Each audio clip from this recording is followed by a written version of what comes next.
جاتے ہیں. اگر 3 افراد 2 حصہ لیں اور ایک حصہ بچ جائے تو کیا وہ ایک حصہ باقی 3 افراد مل کر لے سکتے ہیں یا باہر سے کسی کو دیں؟ یہ بہت اہم مسئلہ ہے. لوگ یہ سمجھتے ہیں کہ گائے میں 7 حصے ہی ضروری ہیں, جب تک وہ 7 حصے نہیں ہوں گے قربانی نہیں ہوگی. یہ بالکل غلط ہے. گائے میں زیادہ سے زیادہ 7 حصے ہو سکتے ہیں, کم سے کم 6 بھی ہو سکتے ہیں, 5 بھی ہو سکتے ہیں, 4 بھی ہو سکتے ہیں, 3 بھی ہو سکتے ہیں, 2 بھی ہو سکتے ہیں. نہیں آئی بات سمجھ میں؟ مثال کے طور پر 2 آدمی گائے لے کر آئے, آدھی ایک کی ہو گئی, آدھی ایک کی, تو 2 حصے ہو گئے. 3 آدمی گائے لے کر آئے, 1/3 ایک کی, 1/3 ایک کی, 1/3. اب یہ نہیں کہ یہ 1/3 میں آگے منہ والا حصہ تمہارا, بیچ والا, پوری گائے میں 1/3. 4 آدمی گائے لے کر آئے, یہ ایک آدمی لے کر آیا, 3 آدمیوں کو حصے بیچ دیے اس نے, ٹوٹل 4 برابر حصے کر دیے. لوگ سمجھتے ہیں کہ اب 3 آدمی ہیں تو ایک 4 حصے لے, ایک 3, 2 آدمی ہیں تو ایک 4 حصے لے گا, ایک 3 حصے لے گا. یہ ضروری نہیں ہے, سمجھ رہے ہو؟ تو اس تکلف کی بالکل بھی ضرورت نہیں ہے. کر لیا تو بھی قربانی ہو جائے گی. تو یہ 7 سے زیادہ لوگ شریک نہیں ہو سکتے, 7 سے کم 6 بھی ہو سکتے ہیں, 6 برابر حصے کر لیے جائیں. ٹھیک ہے. اچھا, گائے کے حصوں کو میرے بھائی خوب سمجھ لو. گائے یا اونٹ میں جب 7 لوگ یا 4 لوگ یا 3 لوگ شریک ہوئے تو جتنے بھی شریک ہوں گے تو خوب سمجھ لیں, گائے کے 7 حصے جو کیے جائیں گے یا 3 یا 4 حصے, وہ تول کے کرنا ضروری ہے, اندازے سے کرنا جائز نہیں ہے, چاہے سارے راضی بھی ہوں. کیونکہ گوشت سودی اموال میں سے ہے, ایک بوٹی بھی زیادہ چلی گئی تو وہ سود کے حکم میں ہوگی. کیونکہ جب ہم حصے تقسیم کر رہے ہوتے ہیں تو اصل میں بیع و شراء کا عمل ہو رہا ہوتا ہے, خرید و فروخت کا, کہ آپ کا حصے کا جو گوشت ہے وہ میں نے خریدا, اس گوشت کے بدلے میں جو میرے پاس ہے وہ میں نے آپ کو بیچا. تو گوشت کے بدلے میں جب گوشت بکتا ہے تو وزن میں تول ضروری ہے. ذرا سا بھی زیادہ ہو گیا تو وہ کیا ہے؟ ربا ہے, سود ہے. اور جب وہ سود اس میں شامل ہوگا تو وہ سب کے لیے ناجائز ہو جائے گا.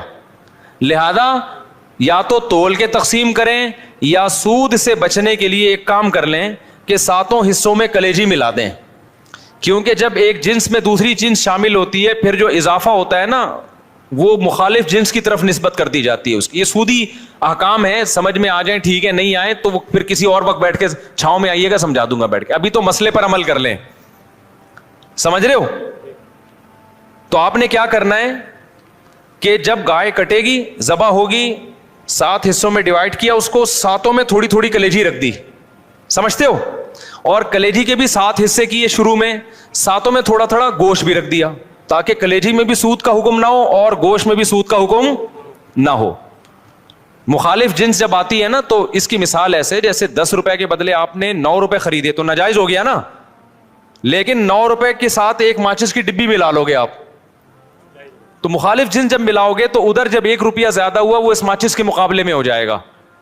تو ادھر اگر گوشت زیادہ ہو گیا تو کلیجی کے مقابلے میں ہو جائے گا, ادھر کلیجی زیادہ ہو گئی تو گوشت کے مقابلے میں ہو جائے گی. تو سود سے بچنے کے لیے یہ جائز طریقہ ہو جائے گا.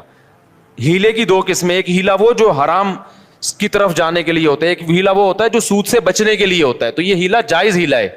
آج کل بعض اسکالرز ایسے آ گئے کہ نہیں ہیلے اسلام میں جائز نہیں, تو ہیلا تدبیر کے معنی میں, کیونکہ ایسے ہیلے نبی نے خود بتائے ہیں ہمیں سود سے بچنے کے لیے. سمجھتے ہو کہ نہیں سمجھتے؟ تو اب آپ نے کیا کرنا ہے کہ ابے بھائی اس پہ کلپ بنا دینا, بقرعید کے بعد میرے قربانی پہ کلپ چل رہے ہوتے ہیں. لوگ کہتے ہیں اب وہ میں نے ترکی کو ووٹ دینے کا کہا, طیب اردوغان کو, وہ جب جیت گیا تو میرا کلپ وائرل ہوا ہے کہ اس کو ووٹ دیں, اتنے دنوں بعد وائرل ہو رہا ہے. تو یہ پہلے ہی چلا دینا, آپ کی ذمہ داری ہے کہ قربانی کے حصے تقسیم کرنے کا شرعی طریقہ یا کچھ بھی ایسا کر دیں, کیونکہ لوگ پھر غلط مبتلا ہو جاتے ہیں. تو آپ نے کیا کیا, گائے جب ذبح ہو گئی, پہلے میں شروع سے پورا بتاؤں گا گائے کاٹنی کیسے ہے, بتا دوں, کیونکہ اس میں بڑی گڑبڑیں ہو رہی ہوتی ہیں. گائے کاٹنی کیسے ہے؟ پہلی بات, آپ قصائی کو کنٹرول کرنے کا طریقہ کسی انسٹیٹیوٹ میں جا کے سیکھیں آپ, کیونکہ گائے سے زیادہ بقرعید کے دنوں میں قصائی کو کنٹرول کرنا مشکل کام ہے. حقیقت بتا رہا ہوں آپ کو, قصائی گڑبڑیں کرتے ہیں. پہلی بات, قصائی کیا کرتا ہے, کیونکہ اس کے پاس اس 3 دنوں میں نا بقرعید کے قصائی سے زیادہ مہنگا دنیا میں کوئی آدمی ہوتا نہیں ہے. 3 دنوں سے پہلے بچڑا جو مہنگا تھا نا, اب بچڑے اس کی ساری قیمت کدھر چلی جاتی ہے؟ قصائیوں کی طرف. اب قصائی کی ویلیو ہے. تو قصائی پکڑائی میں نہیں آتے, ان کو ہوتی ہے جلدی.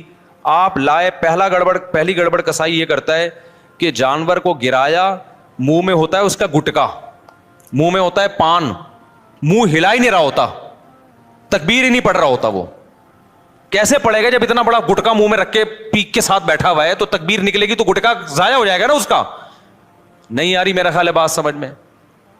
تو وہ چھری چلا رہا ہوتا ہے. ابے بھائی, تو آپ نے کیا کرنا ہے, کسائی سے بولیں جانور گرا دو, اس کی ٹانگیں قبلہ رخ کر دو. جانور کی قبلہ رخ ٹانگیں جب کریں گے تو جانور کا رخ قبلے کی طرف ہو جاتا ہے. سمجھتے ہیں نا لوگ کیا کرتے ہیں کہ وہ ٹانگیں ادھر ہیں, منہ بیچارے کا گھما رہے ہوتے ہیں اس طرف کو. ٹھیک ہے نا, تو وہ بھی جانور بزبان حال کہتا ہے بیل میں ہوں, حرکتیں تیری ہیں بیل جیسی.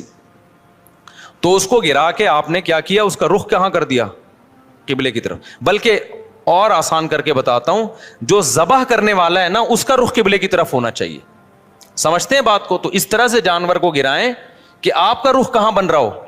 تو پاکستان میں اس کا طریقہ یہ ہے کہ جانور کا جو سر ہے وہ ہو جنوب کی طرف. جانور کا سر کس کی طرف ہو؟ جنوب کی طرف. دم کا رخ کس طرف ہو؟ شمال کی طرف. اور ٹانگیں کس طرف ہو جانور کی؟ قبلے کی طرف. تو اس سے آپ کا ہاتھ بھی صحیح بیٹھے گا, آپ کا سینہ کس طرف ہو جائے گا؟ قبلے کی طرف ہو جائے گا. سمجھ رہے ہو؟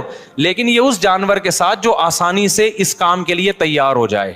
بعض دفعہ جانور اتنا خطرناک ہوتا ہے کہ اس کو گھمانے میں بہت ٹائم لگتا ہے, تو پھر قبلے کی طرف رخ کرنا کوئی ضروری عمل نہیں ہے. جیسے تیسے اس کو کاٹ کے جانور کو بھی تکلیف سے بچاؤ, خود بھی ٹینشن سے بچو. کیونکہ بعض دفعہ اتنی مشکل سے گرائے, قابو میں نہیں آ رہا, اس کو قبلہ رخ گھمانے کی جگہ نہیں مل رہی, اتنے چکر میں جانور ہی اٹھ کے اس نے آپ کو قبلے کی طرف لٹا دیا. سب لوگوں سب لیٹے ہوئے ہیں. ٹھیک ہے نا, ایسے بڑے واقعات ہوئے ہیں. تو کوئی تگڑا قسم کا جانور ہے, کنٹرول میں نہیں آ رہا, تو پھر تو جیسے تیسے ہو کر لو تاکہ جانور کو بھی تکلیف نہ ہو, آپ کو بھی نہ ہو. لیکن نارملی اگر آسانی سے پاسبل ہو تو آپ نے کیا کرنا ہے کہ یہ بھی کر سکتے ہیں کہ اس کا سر شمال کی طرف ہو اور دم جنوب کی طرف ہو. یہ بھی صحیح ہے. مطلب یہ کہ ایک رخ اس کا شمال کی طرف اور ایک جنوب کی طرف. تو پھر پاؤں کس کی طرف ہوں گے؟ قبلے کی طرف. پھر آپ جب ذبح کرو گے نا تو آپ کا رخ کس طرف ہوگا؟ قبلے کی طرف. تو قصائی سے آپ چھری لے لیں. بعض دفعہ قصائی غیر مسلم بھی ہوتے ہیں, تو غیر مسلم کا ذبیحہ بھی اسلام میں حلال نہیں ہے. مشرک بھی ہوتے ہیں بعض دفعہ. میں نہیں کہہ رہا وہم کریں خام خواہ میں قصائیوں کی رپورٹ وہاں طلب کا شناختی کارڈ دکھائے, اسلام لکھا ہے کہ نہیں لکھا, اتنی تکلف کی ضرورت نہیں ہے. لیکن احتیاط کرنے میں میرا خیال ہے کوئی حرج. قصائی کو پہلے سے جانتے ہیں تو ٹھیک ہے, نہیں جانتے تو پھر خود ذبح کر لو بھائی, سنت ہے نا یہ. کیا خیال ہے؟ ہمارے نبی نے تو خود جانور ذبح کیا ہے, بیگم سے بھی ذبح کروا سکتے ہیں. تو اب آپ نے, بیگم سے اس لیے کہہ رہا ہوں کہ بعض لوگ سمجھتے ہیں کہ عورت ذبح نہیں کر سکتی, حرام ہو جاتا ہے, کوئی ایسا کچھ نہیں ہے, تو وہ بھی ذبح کر سکتی ہے. باقی زیادہ اس میں تفصیل میں نہیں جانا چاہتا. اب آپ نے کیا کیا کہ رخ آپ کا قبلے کی طرف ہے. کسائی سے صرف یہ پوچھ لیں چھری رکھنی کہاں پر ہے, کیونکہ ہمارے ایک جاننے والے نے بکرا ذبح کیا, یہاں سے کاٹ دیا, اتنی لمبی گردن اس کی. تو اتنا بھی نہیں ہوتا بھائی, جہاں سے کاٹنا ہے وہاں سے کاٹو. تو رکھ کے آپ نے زور سے بسم اللہ اللہ اکبر پڑھنا ہے. آہستہ سے نہیں پڑھنا, بلکہ آہستہ سے پڑھ لیں گے تو بھی قربانی ہو جائے گی, لیکن زور زور سے کیا پڑھنا ہے؟ بسم اللہ اللہ اکبر. اور علماء کہتے ہیں قریب والے لوگ بھی پڑھیں تاکہ چھری چلانے والے کو یاد آ جائے.